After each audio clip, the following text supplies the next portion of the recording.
Добар ден, почитувани, ние повторно во срцето на Прилеп и тоа навистина во една прекрасна околина во близина на градскиот сад. Тука сме утринава да разговараме на женски теми во нашата специјална емисија во серијалот кој што го нарековме Муабети месо. Денеска имаме женски муабети на тема со Агрипина Цаковска. Агрипина Цаковска, мислам дека повеќето од вас ја знаат, Прилепчани добро ја знаат. Таа е позната по многу нешта, ќе разговараме за повеќето од нив, но најмногу е позната по нејзините специјалности во однос на професиите кои што ги има, а тоа е физиотерапевт, специјалист, дипломирана во Бугарија. Воедно своето средно училиште, кое што го завршила е ветеринарно училиште во Битола, значи две професии. Да. Но исто така има и една ретка специјалност во нејзината професија, а тоа е реики терапевт и терапевт за мануелна лимфна дренажа. Мора ова да го прочитам, бидејќи навистина не сум по овие медицински поими, а Агрипина ќе ни каже поточно за што станува збор. Но нема да зборуваме само за нејзината специјалност по однос на професиите кои што ги има. Туку ќе зборуваме и за многу други животни теми. Агрипина рече дека ќе го отвори своето срце и душа, бидејќи има што да каже од своето искуство, бидејќи има многу хобија, има спортови во кои што се надпреварува и аматерски и професионално. Добро ни дојде во програмата на Радио Пела, наречена Муабети месо. Горде, добре ве најдов и сакам да ви се заблагодарам за вашата покана. Секогаш ми е чест да учествувам во вашите емисии. Ако може некој нешто и да научи од нив, да земе некоја поука или едноставно за да се забавува, да не слуша на ова прекрасно место и во нашиот прекрасен град. Така, верувам дека денеска ќе бидеме не само поучни, туку и забавни, затоа што има што да кажеш. Јас најпрво би почнала со она што е едукативно и е интересно во смисла на медицински аспект, а тоа е бидејќи ти долго време се занимаваш со она што имаш дипломирано, а тоа е физиотерапевт и специјалности кои што ги имаш низ искуство, но секако и имаш за тоа и соодветни дипломи.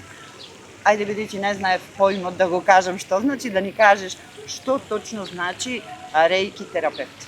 Па реики терапевт е поточно терапевт, тоа е на алтернативна медицина, спаѓа во алтернативните медицини и реики делува на енергетскиот состав на телото, исто така и на физичкиот. Тоа е еден склоп на терапијата се состои од прочистување и балансирање на нашата внатрешна енергија. Значи на животната енергија. Некаде ако има, например, блокада, дали во желудник, дали во бубрези, дали во нешто, со реики терапијата таа многу ефикасно и ефективно може да се отклони, да се помогне тука. Исто се користи кај деца за несоница, за мокрење во кревет, например, кои имаат проблеми некои деца. Значи кај стравови многу е ефективна, ефикасна, кај паранои, депресии, повеќе е на психичкото така, психичко и духовно ниво. Реки тоа е таква терапија. Тоа значи дека се стимулираат одредени енергетски точки со терапија, зборуваме со масажа или пак со разговор? Не, рекито се заснова на безконтактно и контактно, значи лекување. Првите степени на реики терапевтите се со контактно лекување, значи рацете се држат на одредени точки или на болното место и ние имаме иницијација од наш учител. Пред да почнеме да бидеме терапевти, значи треба да поминеме низ едни обуки и низ иницијација за нашите центри да бидат отворени, да ја примаат таа космичка енергија и да можеме преку нас да ја пренесеме на другите луѓе.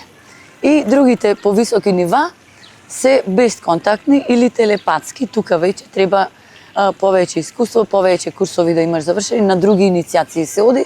Јас ги имам сите тие курсови завршени, но кога работам реики, бидејќи во Прилеп не е толку позната таа техника и општо кај нас во Македонија, а иначе во светот е широко применета. Значи, повеќе го користам контактниот начин или контактната терапија, да не име чудно сега на пациентите, еве не допира ништо, не ни прави, а сепак мисли или сака да не излекува, значи повеќе се на контактниот контактниот дел. Така. Да, има повеќе верба во однос на терапија. Да. Да биде поопуштен пациент, да не ми биде нешто чудно дека нема контакт, а енергијата секако си течи меѓу нас. Сега да те прашам, какво е енергетското поле овде, каде што разговараме и што чувствуваш? Можеш ли да ни пренесеш? Да, енергетското поле во Прилеп за жал е малку во последните години паднато на некои пониски фреквенции. Така тоа многу зависи од народот, од луѓето кои што тука живееме. Значи, колку луѓето се поопуштени и послободни, значи имаат сите материјални добра, имаат перспектива за нивните деца, имаат услови за живот оптимални, значи колку повеќе имаат луѓето се поопуштени во животот, толку повеќе нивната енергија и вибрација се подига на повисоки фреквенции и толку околу нив шират исто така позитивна енергија. Колку луѓето се понервозни, например, како нашите македонци сега моментално, значи тие се нервозни, тие се гладни, тие се во некоја се наоѓаат во безизгледна, така се гледаат во некоја безнадежна ситуација. Мене ми е многу мака што ова го кажувам, но нивото на енергија сега моментално во Прилеп во Македонија е на многу ниско ниво, за жал, што не значи дека тоа така ќе продолжи, затоа сме ние тука, јас, ти и луѓе што сакаат да помогнат на оваа држава, на овој град, не материјално, не туку духовно малку и свеста малку да се подигне во сите аспекти, дали е во автомобилизам, дали во медицина, дали во судство, во сите аспекти свеста кај нас, за жал пак ќе речам е падната на едно пониско ниво, но секогаш има можност тоа да се подигне, да се унапреди, секогаш да одиме напред, да гледаме на поубави нешта и така.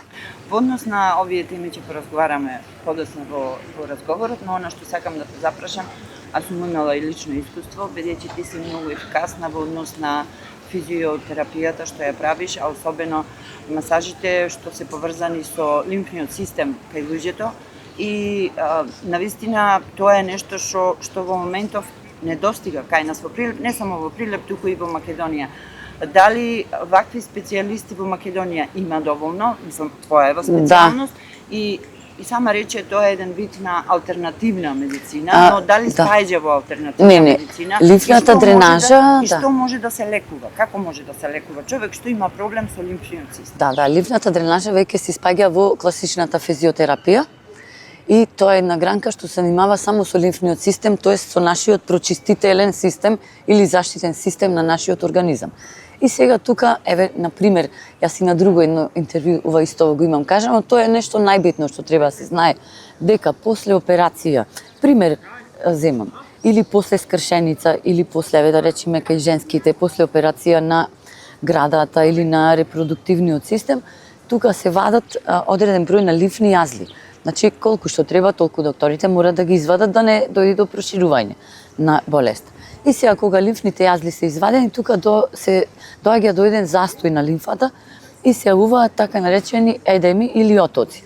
Може отокот да биде само на едната рака, може да биде на двете раце, може да биде на една нога или на две нозе, може да биде на око или може да биде на било кој дел од телото, значи каде што има застој на лимфните јазли или каде што се извадени тие, се јавува лимфедем. Тој лимфедем не се лекува. Значи, тука мора одма да кажеме дека тоа е неизлечиво нешто, но може да се контролира, да се доведе до еден ред, значи да се истисне таа лимфа и со лимфна дренажа, со редовно посетување и редовно одење на терапија на лимфна дренажа, значи тој едем доживотно може да се контролира и жената да може да си ги обавува сите да функционира и да си ги обавува сите незини обврски дали во домот, дали на работа. Бидејќи, ако не се прават тие лимфните дренажи, еве, например, на раката. Раката оттекува, се јавува еден многу голем оток, се јавува притисок во самата рака, се јавува ограничено движење, неможност за работа, значи жената не може ни да спие на вечер, се јавуваат и болки, па може да се јават и осипи, бидејќи не се истиснуваат тие токсини што се тука насобрани. Иначе, лимфата се пумпа со нашите мускули. Ние кога мрдаме, мускулите испумпуваат лимфата, во садовите се преработува. Но бидејќи тие се извадени не постојат веќе, има застој. Само со лимфна дренажа, значи, може да се контролира еден лимфедем. Докторите препишуваат таблетарни понекогаш, таблетарните се само за диуретици, тие моментално можат за еден ден, 2 дена да ги олеснат тие симптоми, но понатаму жената или човекот има проблем со отоци. Значи мора да се оди.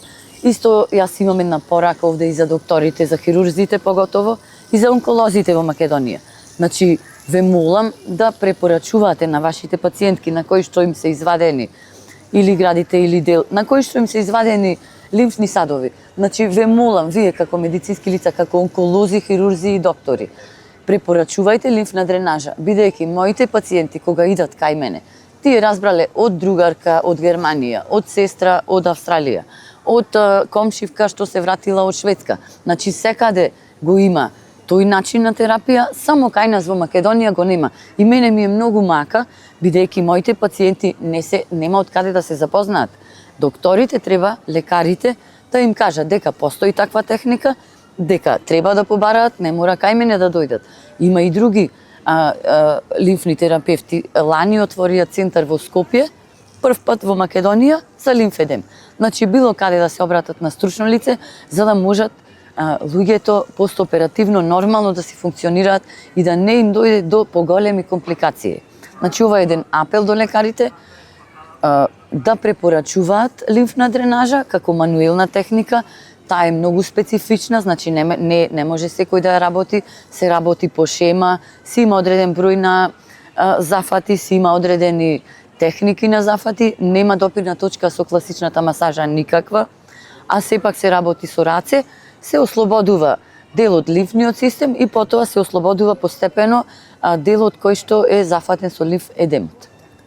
Мислам дека добро го објаснив ова. Одлично. Сега, бидејќи рековме е многу специфична, ти сама, барем досега од одредени разговори, си спомнала дека можно е за одредени состојби оваа лимфна дренажа да помогне, каде што се појавува еден примерок на милион. Си имала ли такви примери каде што си помогнала, а никој не можел од класичната медицина да помогне, кога станува збор еве за овие специфични техники кои што ги применуваш? Да, значи како пример го земам, еве имам еден пациент, моја возраст е, трансфержален миелит има, тоа е една многу ретка болест. Сега нема да зборувам за самата болест, но пациентот не е толку, на почетокот беше потполно неподвижен, значи имаше тотална парализа, постепено година-две, сега има 2 години од појавата на болеста поминато, почна пациентот да оди со користење на помагала, значи секако, но полека, но сигурно се враќа во живот, кајакари, си пешачи со помагалото и се, но еве, кај него да речам, се јавуваат сега, пошто е топло време, отоци во нозете.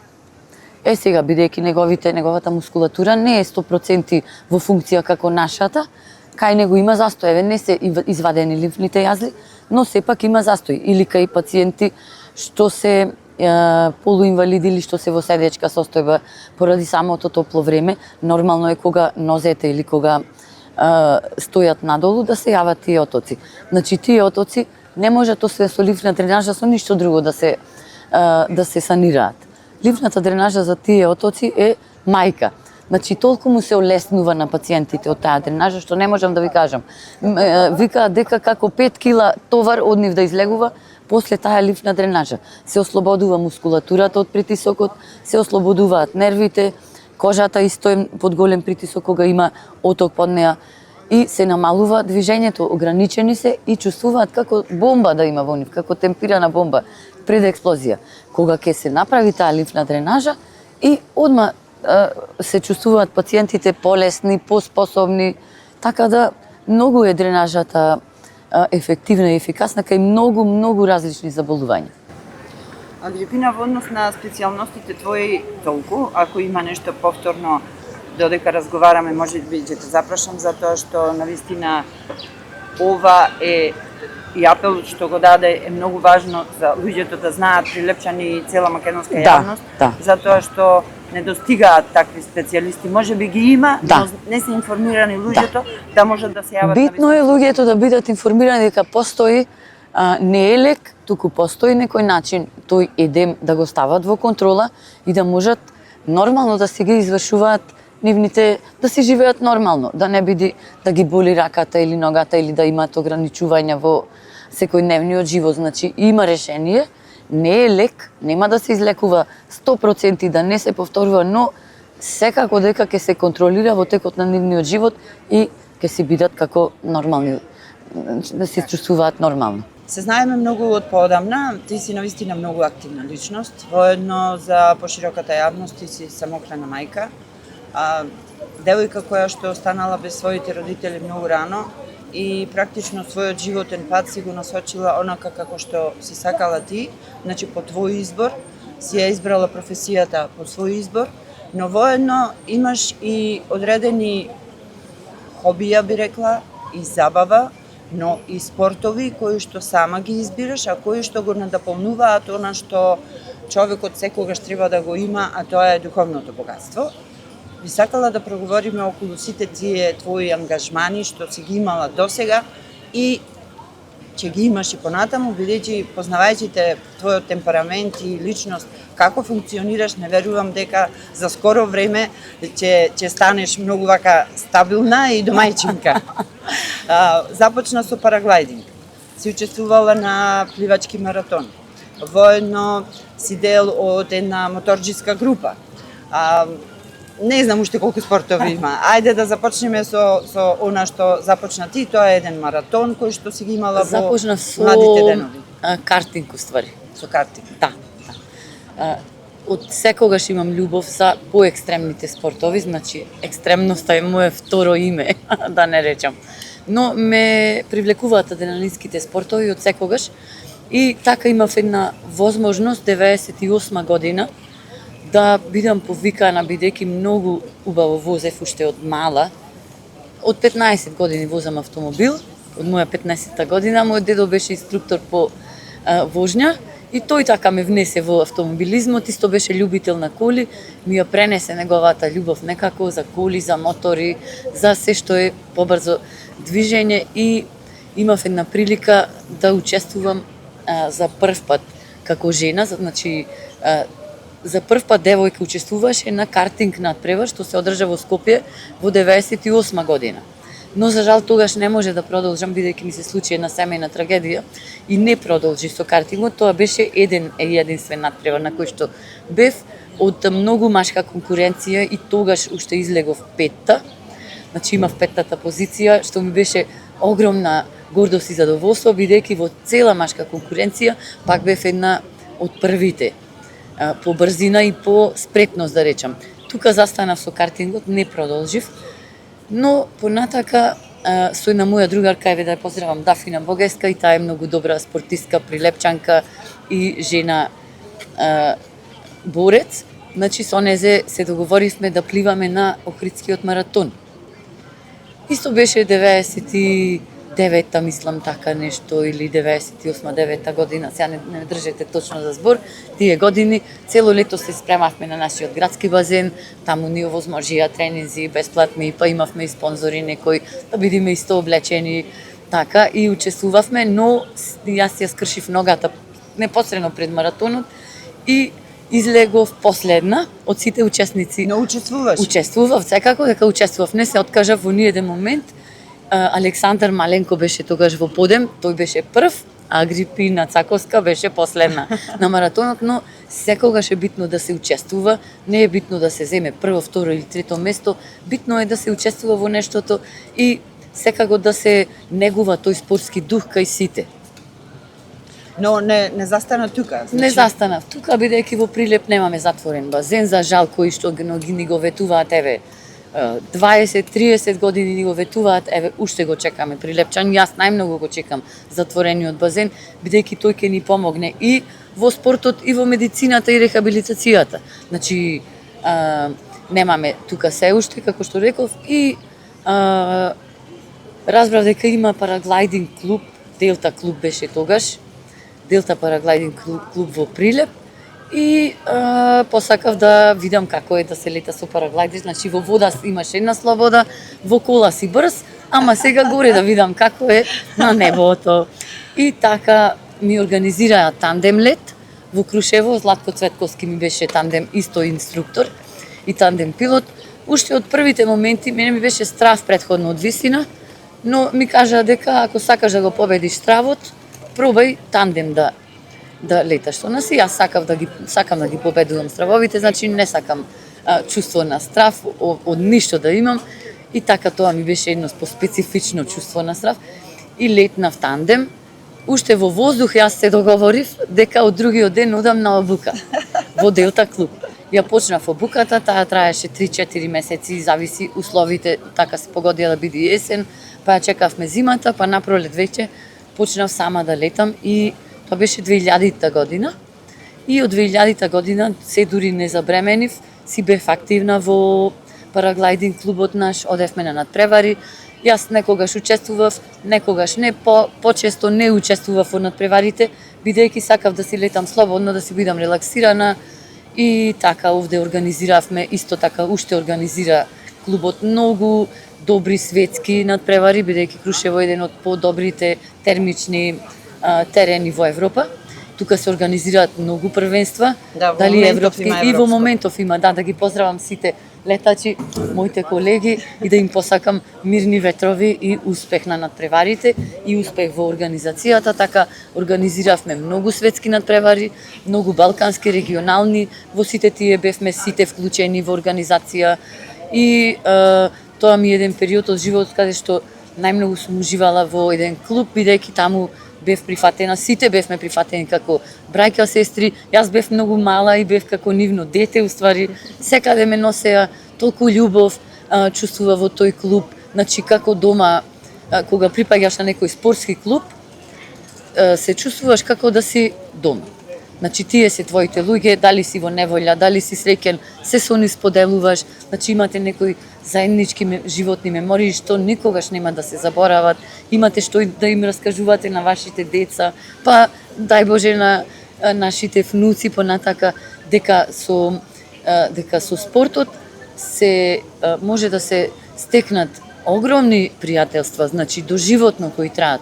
И тоа на многу различни места во различни држави, со различни профили на луѓе и кои што ја делите истата страст. Значи бевте во Босна и чинам дека цела Југославија практично беше таму на дружење на кое што и вие учествувавте. Што е она како доживување што го понесе од тој настан, од таа манифестација? Па доживувањата уште јас не можам да си ги средам, тоа е нешто што навистина не се опишува со зборови. Почнувајќи од организацијата, еве, Дивле Сокаче ги поздравувам исто така организаторите, Мотоклуб Дивле Сокаче од Србија, тие беа организатори со поддршка на Мото Асоцијацијата Српска, тоа беше големо рели, учествува над 40 туристички мотори, имавме учесници четворица над 70 години. Значи имаше и женски, една женска сама возеше цело рели, го извози, релито траеше од 27 до 1 или 2 така нешто, значи беше повеќе дена, се возеше низ цела Босна. Најмногу впечаток ми остави организацијата и акцентот на безбедноста. Значи безбедноста во тоа рели беше на прво место. Имаше обезбедено обезбедување, значи мотори со обезбедување, чистачи на патот, запираја на кружни токови, дури не помини таа нашата колона со мотори не смееше да влези во колоната кола, исто ради безбедност. Значи, луѓето кога ќе видат толкава група на мотори, тие се возбудуваат, децата поготово, сакаат да се сликаат, да те поздрават, да те гушнат. Значи, тоа беше едно прекрасно доживување со ни прекрасни луѓе, пак спортисти, значи, мотоспортот пак си е спорт.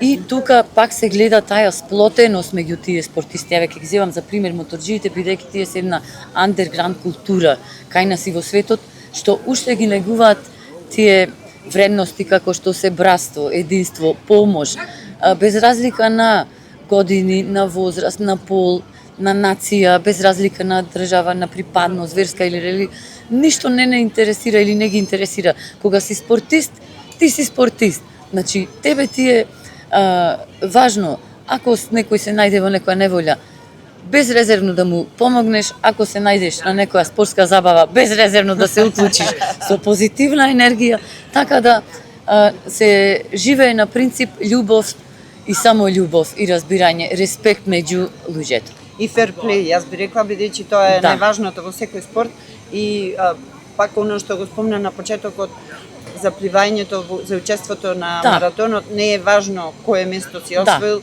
да. многу е важно да се учествува, тоа е она олимписка порака Да. која што секој спорт ја има, но е специфично за моторџиите што е сепак скап спорт, бидејќи потребно е да имаш одреден мотор кој што ете има одредена кубикажа или изгледа не знам како. И параглайдеризмот е поскап спорт, Така. и моторџиството се смета за поскап спорт, но како да ви кажам, нешто дали е скапо или не е скапо, дали е не е во материјалното. Значи материјалното тука не станува збор за нешто материјално. Духовното е богатството, да биде човек богат, значи да има како што вика, веќе го цитирам Боб Марли, живот до бесконечност. Значи ли тоа дека во ова денешно време, кога дигиталната технологија, мобилните телефони, компјутерите ни одземаат добар дел од животот, треба младите да се посветат на спортски активности. Што е она што, еве, од ова место, од срцето на Прилеп ти би порачала до младите да се занимаваат, рековме, не е важно материјалното, но со што би можеле да се занимаваат, таа енергија што имаат во себе, да ја изнесат надвор и да ја споделат со друг кој што има слични афинитети како Да, значи порака до младите е дека тие обавезно мора да си одберат некој спорт и да не е во клуб, значи да не е професионално. Доволно е едно пешачење, една прошетка со другарки или со другари. Доволно е да појдат на могила или на езеро, да си шетаат, да бидат во природа младите повеќе, да се дружат во природа. Природата нас ни дава живот. Значи ние сме излезени, човекот излезен од природата, не сме излезени од компјутер. Значи социјализацијата меѓу децата, меѓу младите, меѓу тинеџерите, да биде во спортски клубови, тука да се види како е правото другарство, да се видат сите спортски клубови ги негуваат правилните и вистинските животни вредности. Значи другарството, ферплејот, како што рековме, разбирањето, респектот спрема другите, респектот спрема клубските, респектот спрема другите клубови, респектот спрема спортистите, спрема родителите, спрема наставниците. Значи во спортските клубови децата можат да го научат најдоброто и да ги одберат најдобрите патеки кои што ќе чекорат понатаму во животот. На крајот на краиштата да одберат и да се надпреваруваат, бидејќи животот е надпревар. Да, животот е еден надпревар, како рече Гоце Делчев, културен надпревар меѓу народите и меѓу луѓето. Во однос на твојот ангажман или твоето задоволство што го имаш во автомобилизмот, учествуваше во картинг надпревари. Но исто така верувам дека ќе продолжиш да се надпреваруваш картинг или нешто друго, бидејќи мене не ми се познати категориите поврзани со автомобилизмот. Што е она следно што би го направила и каде следно би учествувала или еве би си ги измерила своите сили, својата енергија со некој друг како спортист или уживател во тој релаксирачки спорт? За оваа година веќе учествувам на автослалом, организиран од Автомобилистичка асоциација на Македонија. Тука се вози за шампионат на Македонија. Има 3 слаломи беа досега. 2 уствари се досега реализирани, третиот е во септември, последниот. Тука имав некои недоразбирања со организаторот, бидејќи ми беше сменета класата ненадејно од втора во прва, така некои имавме нејасноти, што се надевам дека во третиот слалом ќе ги решиме. Значи, тука се вози за шампионат на Македонија во 4 класи, има мажи и жени, сите се поделени во 4 класи, значи првата е 2200 кубици, втората е 2400, до 1600 кубици и над 1600 кубици се автомобилите. Тие се трки за спретност, за спретно и брзо возење. Тука почнав сосема случајно, јас возам секогаш на женско рели, кое што има компетитивен карактер, но не е за некои си шампионати или за не е за шампионат или и таму има награди, но тука учествуваат само жени. Тоа се одржуваше на 8 март или околу 8 март. Тоа е како една поддршка на жените во автомобилизмот или на жените шофери. Значи ние таму се собираме жени, имаме возач и совозач, мора да сме жени. на секоја кота или на секоја точка си добиваме подароци женски, дали се козметики од наши спонзори. Лани беа Колори ателиер, преку мене таму беа исто спонзори со чантичиња од тие нивните. Исто ги поздравувам моите најголеми поддржувачи и обожаватели Наташа и Славица од Колори ателиер. И случајно почнав таму јас во женско рели, од тука разбрав и ме бев повикана во еден скопски клуб да возам за тој клуб, Кафичо 600 е клубот, значи таму ме повика да бидам нивли член, бидејќи возам навистина брзо. Ги завршив двата слаломи, првиот слалом беше прво место во втора класа, вториот слалом имаше некои нејасноти, со време бев прва, во сите жени, а во мажите бев пак трета, четврта, бев меѓу првите со време, но ми беше кажано дека имам 2 турнати чуњеви, добив казнени поеди, така да во генерален пласман сега во Македонија сум трето место во прва класа. Но тоа не значи дека така и ќе се задржи. Ќе видиме што ќе се случи на последниот слалом, што ќе се одржи во септември во Пробиштип.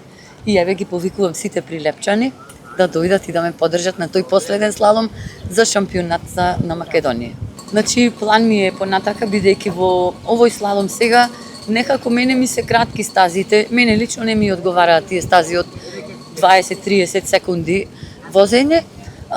Сакам да си се префрлам исто да си бидам, бидејќи сум локал патриот, да си бидам во наш клуб Прилепски, ќе си бидам во олдтаймер клубот овде кај Божо, сите го знаат, и ќе си возам во олдтаймери во таа асоциација понатаму, бидејќи тука нема некоја огромна компетитивност и тука видов исто тоа што го барам во спортски клубови, тука го видов братството, единството и респектот што моите клубски другари и пријатели го даваат спрема мене, спрема другите женски што се членки во клубот, така да ми се плановите ми се да си продолжам, но во олдтаймерите, во тој автомобилизам со олдтаймери. И мислам дека тука ќе се задржам, со мотор си шетам рекреативно. Кога сме кај автомобилизмот и кај моторџиите, имаш во најава одредени настани кои што ќе се случуваат летово или до крајот на овој месец. Ајде да ни кажеш поконкретно за што станува збор, бидејќи прилепската јавност ќе види нешто што еве досега не било. Да, значи тука моите пријатели рисови организираат еден од поубавите мотособири, тој на 22 август. Во најава се едни поексклузивни 3 мотори, што е реткост да се видат 3 заедно во Македонија такви мотори, да дојдат тука. Исто имаме едно изненадување за децата со посебни потреби тука. Сакаме да отидеме и до центарот, бидејќи децата нема да можат толку многу да се уклучат во настанот во центарот, па така ја си помисливме да им приредиме едно изненадување со тие 3 поексклузивните мотори, да отидеме кај тие деца, бидејќи ако децата не можат да појдат на шоуто може да појде кај тие деца и малку изненадување. И покрај се да кажам дека моторџиите се едни од, мислам, многу хумани луѓе, да ја симнеме таја, да ја решиме таа представа дека тие се пијаници или дека во црно се облечени или дека се секта или нешто друго. Тие се едни обични, добри луѓе кои што ви кажав дека кај нив единствено се останат тие вистински човечки вредности, значи помош на другиот во секој можен аспект од животот, респект, почитување и љубов меѓу луѓето. Кажавме многу спортови, кажавме многу адреналински ангажмани твои. Што е она следно кое што би сакала да го пробаш, да го искусиш, нешто што еве во моментов би сакала да го доживееш, бидејќи сите овие досега за многумина се недостижни, но за тебе најверојатно е се достижно. Да, јас ќе речам за сите се е достижно, но тука треба да се има желба и да се има храброст. Човек треба да биде борбен и покрај сите шамари и шлаканици животот што ги задава на сите нас, треба храбро, гордо и цврсто да стоиме на земјата, значи да останеме понастрана од пороците, кои што се, например, да останеме настрана од алкохол, од дрога или од коцка или од било кои пороци, да се насочиме на еден здрав начин на живот, да си направиме наши некои си принципи, да бидеме што поблиску до природата. Природата е нашиот лек за се. Значи, за секоја болест Природата е лек. Природните лекови, чаеви, самото биднување во природа, во кислород на планина, дали до езеро, дали до море, дали до река. Значи што повеќе луѓето да го поминуваат своето слободно време во природа, да се поврзат со таа природа, за природата нив да му дава еден мир, едно смирување. Исто така ќе дадам еден апел да се почитува таа наша природа.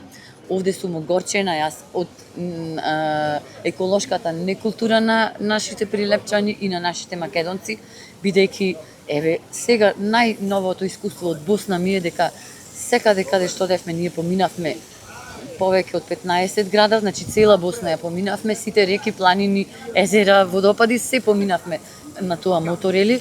Значи таму беше безпрекорно чисто. Една Босна е многу блиска до Македонија по менталитет и по структура. Сакам да се подигне еколошката свест на прилепчани, поготово на младите. Значи, зошто кога имаме корпи со отпадоци до нас, зошто да го фрлиме на долу ливчето или паковката од сладот или нешто? Подобро е во джебот да си ја ставиме дома, да си ја фрлиме во канта, отколку да ја уништуваме таа наша природа. Природата нас ни дава се, нас ни дава живот. Зошто ние таа природа со наша несовесност да си ја уништуваме? Природата е за нас. Природата за незе си има се. Значи таа си е самата доволна. Но таа за нас ни дава живот. Ние треба да ја почитуваме незе. И тука исто да испратаме еден апел да се подигне таа еколошка свест, дали тоа ќе биде во училиштата, дали ќе се прават некои специјални часови во училиштата, дали за родителите прво треба да организираме некои едукативни настани, како да ги воспитуваат своите деца, за тие деца да се однесуваат совесно и кон природата, и кон животните, и кон луѓето. Бидејќи човек што сака природата, што ги сака животните, мора ги сака и луѓето. Значи човек што уништува природа, секако дека не им мисли добро нити на животните, нити на луѓето. Целта е се повеќе да се подигнува свеста, еколошката свест, духовната свест и самата социјална свест на македонците и на прилепчаните еве овде, бидејќи ние сме толку силен по душа и по срце народ. Но сега од повеќе страни сме некако како потиснати се чувствуваме, но сепак има шанса да се излезе од таа состојба и да се тргне напред. Дали е тоа за лично, индивидуално за некој човек, дали е за тој град, дали е за таа уличка, дали е за таа држава. Значи сите сме ние зрнце во земјата кое што од нас треба да почнеме да се менуваме, за да можеме нашата околина да ја мениме околината на градот или околината на државата, па и глобално да поделуваме. Има прилепчани толку многу кои што глобално делуваат или македонци на глобално ниво. Значи секој може тоа да го направи со да речам чисто срце и повисока свест. Така. Јас би дополнила на крајот дека ни треба, тоа е она благородна свест, поврзување, човечко поврзување, за да можеме заедно да делуваме, заради тоа што природата е таа која што не облагородува, а врските меѓу луѓето, оние физичките врски кои ќе речам, не мислам на телефоните, туку мислам на пријателствата, низ спортот, за да можеме да се развиваме и да бидеме луѓе какви што навистина треба да бидеме. Јас ти посакувам да оствариш се во животот што си посакала. Ова ни е можеби второ или трето интервју, не сум сигурна, на наредното да ни прераскажеш твои доживувања кои што во меѓувреме си ги доживеала, некои нови спортови авантури и заедно еве Прилеп да го направиме поубав, повесел, порадосен и секако Прилеп во кој што природата е на прво место. Да. Ви благодарам и вас на поканата, секогаш ми е драго и ми е многу пријатно да разговараме со тебе на било кои теми и драго ми е да помогнеме на најмладите и на помладите. Мене ми е многу битно да им се укаже, бидејќи јас како на почетокот ти кажав, мене немало некои работи некогаш кој да ми ги укаже, па може би сум скршнала малку навака натака, но и тоа сето е едно искуство од кое што искуство ги извлекуваш некои поуки кои што понатака можеш да ги пренесеш на моето дете, например, да ги пренесам на моето дете, на неговите другари поблиски, па тие да ги пренесат на нивните другари и така да се шири една позитивна енергија и, како што рековме, да се подига малку свеста на народот, бидејќи се е возможно. И покрај сите тешкоти, и тука ќе напоменам на сите деца без родители или самохрани мајки, или луѓе кои што така животот си поиграл со нивните судбини. Никако да не се откажуваат.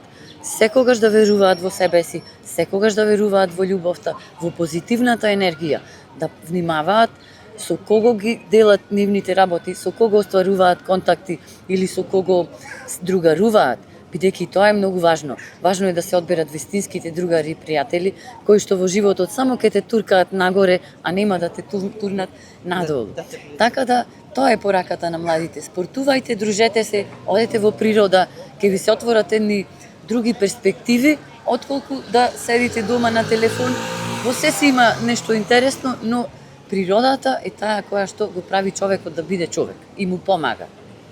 Благодарам, Агрипина. Јас се надевам дека еве расширивме една убава енергија тука во центарот на Прилеп. Јас се заблагодарувам на отстапениот простор и место од кафетеријата Чоше, каде што често навраќаме. Тука до градскиот сад на платото, јас верувам дека и други разговори ќе имаме, можеби по твоја препорака, за луѓе кои што си ги сретнала и луѓе кои што навистина заслужуваат внимание, затоа што шират позитивна енергија. Да, ви благодарам и вас.